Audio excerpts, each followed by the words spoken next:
Welcome to Fresh Catholic, a podcast for those who are converting, reverting, or simply want a fresh perspective of the Catholic faith to help them to open their hearts and minds to become closer to the love and goodness of Christ.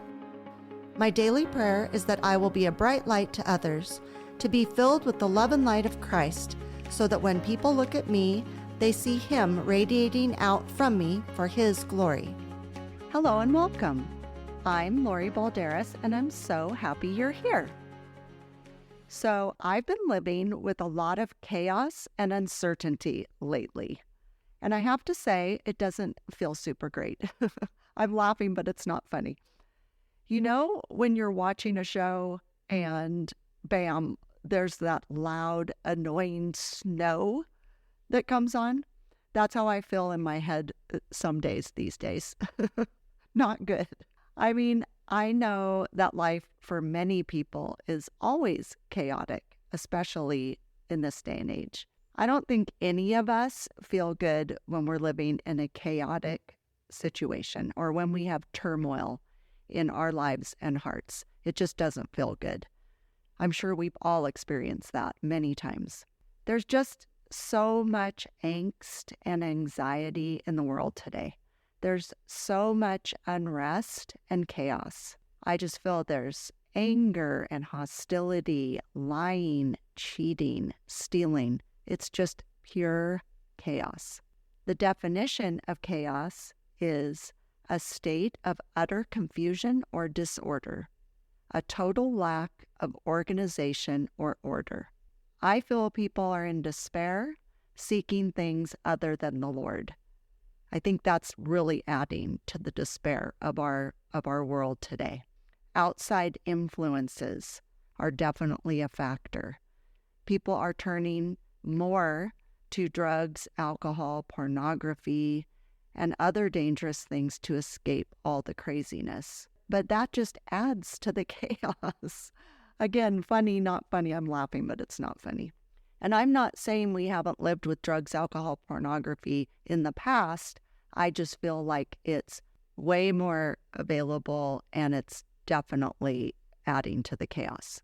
If we're constantly a ball of nerves and anxious and not feeling stable or secure, it ends up altering our entire day, life, and existence. We can't perform or function at the best level when we're feeling unsettled or out of control. At least I know I can't. This doesn't just affect us. It ultimately rubs off on our relationships and affects our children's lives.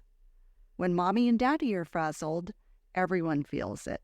Children need to feel safe and secure. We all need to feel safe and secure, but our children count on us to help them feel safe and secure. They need to feel like their parents or their most important grown-ups have their act together. What should we do about this? How are we handling all the chaos and unrest? Well, apparently not very well. I don't think people are handling things very well at all. I know I have days where I don't feel I'm handling things very well at all, but I think as a group, we're just not.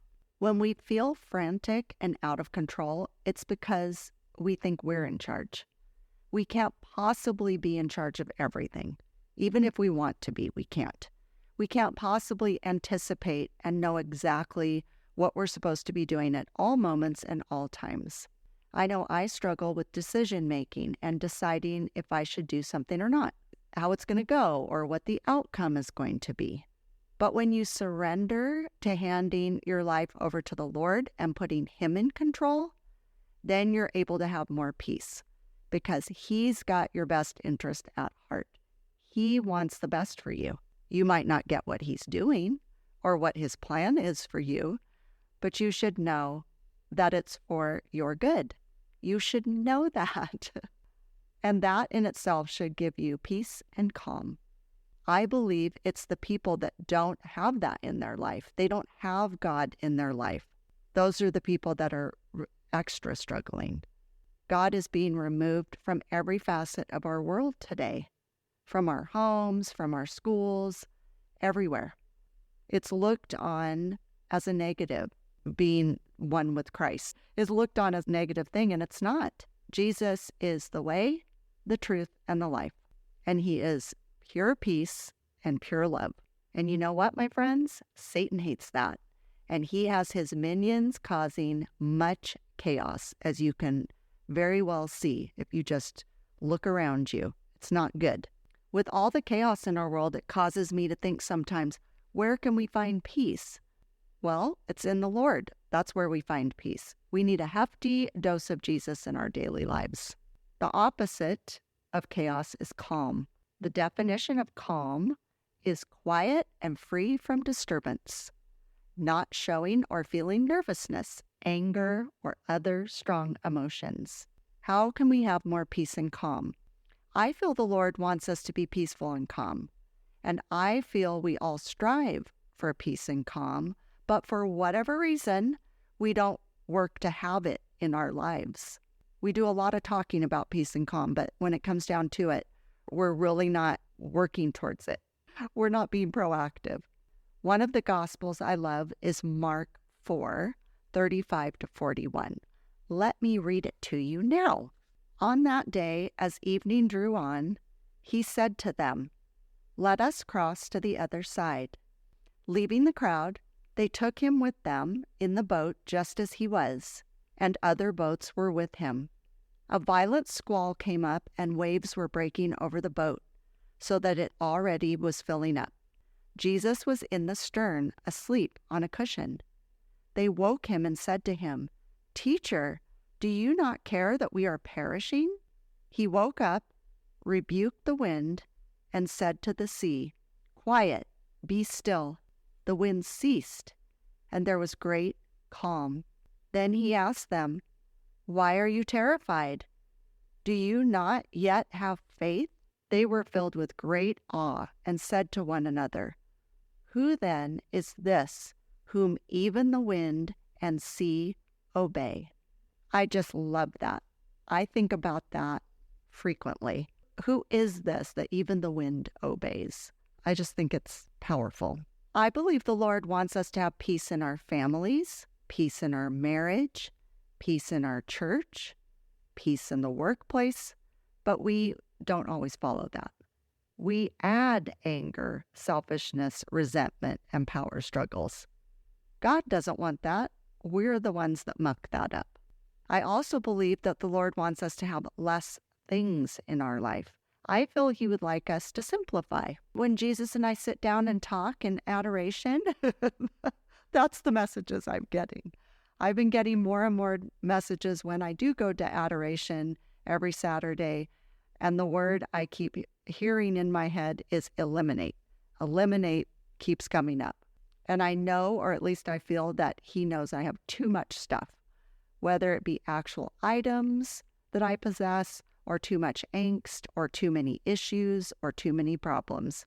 I believe that Jesus is telling me to eliminate those things, because when I'm focused on those things, and they take over most of my day, they take over most of my thoughts, then I am not able to focus on Jesus. If my brain is scattered and just dodging over here, dodging over there, my brain is just spinning out of control, I'm certainly not as focused as I should be on Christ, which is where I would actually love to have my focus. I'm not able to give him all the time and energy and effort I should be, because I'm just distracted by these other things. So it's ridiculous. If we add a lot of chaos to our family life by having too much stuff, too many things, too many places to go, too many people that we have to answer to, that's not good. It's too much. It jumbles up the mind. It pulls you in too many directions, and then your family gets sucked up into it. Your children will then be chaotic, and so will you. Your children won't be settled. Your family will not be settled. Your family can do with less activities, less stuff, less stress, and less chaos. Doesn't that sound nice? Think about that for a minute. Wouldn't it be nice if you could just have a peaceful day and you didn't have to be driving here and there and doing this and that? I mean, I know we all have to do that to some degree, but you can certainly downsize it all. You certainly can do that. Be more simple. Be more simplified. I just feel there's too many distractions in all of our lives. I feel we put importance on things that really aren't important in the scheme of life. We give them a front and center seat in the theater of our life, when actually and ultimately, God should be the one that we're giving all of our energy to. It's not to say we should just sit in front of the Blessed Sacrament all day long, although wouldn't that be nice? Or just sit in church all day long, which also would be nice. But it's more that God and Jesus and the Holy Spirit should be in our minds and thoughts and hearts all day, every day. Everywhere we go, we should be thinking about them. We should be focusing on them. And in everything we do, they should be in the forefront of our minds. We need to rely and trust on Christ more. I always love to envision the Gospel of Matthew 14:22 to help me focus. I use this frequently. I'm going to read it for you now. Then he made the disciples get into the boat and precede them to the other side, while he dismissed the crowds. After doing so, he went up on the mountain by himself to pray. When it was evening, he was there alone. Meanwhile, the boat, already a few miles offshore, was being tossed about by the waves, for the wind was against it. During the 4th watch of the night, he came toward them, walking on the sea. When the disciples saw him walking on the sea, they were terrified. "It is a ghost," they said, and they cried out in fear. At once, Jesus spoke to them. "Take courage, it is I. Do not be afraid." Peter said to him in reply, "Lord, if it is you, command me to come to you on the water." He said, "Come." Peter got out of the boat and began to walk on the water toward Jesus. But when he saw how strong the wind was, he became frightened, and beginning to sink, he cried out, "Lord, save me." Immediately Jesus stretched out his hand and caught him, and said to him, "O you of little faith, why did you doubt?" After they got into the boat, the wind died down. Those who were in the boat did him homage, saying, "Truly, you are the Son of God." I just always think of that when I'm panicking, or when I'm feeling like I'm sinking, or when things are overtaking my life. I envision that, and I look Jesus squarely in the eye. I give him all my focus. I don't want to sink, and I know he won't allow that to happen if I give him all my focus. So I really suggest you envision that when you feel like you're sinking and you feel like you're drowning in chaos. This really helps me to feel more safe and secure when there's just outside chaos and turmoil or extreme anxiety coming into my heart and soul. We have Christ as our anchor and our base and our foundation. He should be in the forefront of our mind. That way, it pushes out the bad. He's filling that space that nobody else can fill. I'll have days or weeks where I feel so not focused, unfocused on what I should be thinking and doing, that I will pray and say, "Lord, I would just like to spend the day with you alone." And then what I like to do is just cocoon with him. I like to just block out the world, listen to religious podcasts, read scripture, take a peaceful nap. I'm always up for a peaceful nap. I like to recharge with Christ. Just having peace and quiet and letting my mind, or allowing my mind to rest, and just handing the chaos over to the Lord and asking him to take it on for me so I can just rest and recharge. I think we forget that we can do that we can just say, "Lord, please take this off of me. Lord, please stop the spinning. Please stop the angst." And he will come in and he will take it over for you. You don't need the drugs. You don't need the alcohol. You don't need the pornography. What you need is just to surrender yourself to his help. When I go to church, I like for it to be very quiet and calm and peaceful. so that I'm able to really focus on what's being said and take it all in, and all the signs and symbols that bring me peace in my mind and in my heart. I also love going to adoration. I go every Saturday morning after Mass, like I've said in other episodes. That's my little date with Jesus. I could go more often, and I probably will end up doing that, but right now that's what I look forward to every week, and I know He's there waiting for me. It's very quiet in the chapel, and it's so calm and peaceful when I walk in. I almost feel, that sensation when you go underwater, not in a bad way, not in a drowning way, in a good way. And you go underwater, it's just silent and calm and peaceful under the water. That's how I feel when I go into adoration. The outside world stops for me, and I'm able to shut it out, and I just get up close to the Blessed Sacrament, and I just gaze upon the glory of the Lord. And it just gives me such peace and calm in my heart. I do kind of wish I could be there all day sometimes. Anyway, I highly recommend going to adoration for peace and calm in your heart. When I go on a walk, sometimes I work on my podcast, or I do voice notes. Sometimes I talk to my mom or friends. But on the days where I just want some peace, I don't do any of those things. I don't talk on the phone. I don't interact with a lot of people.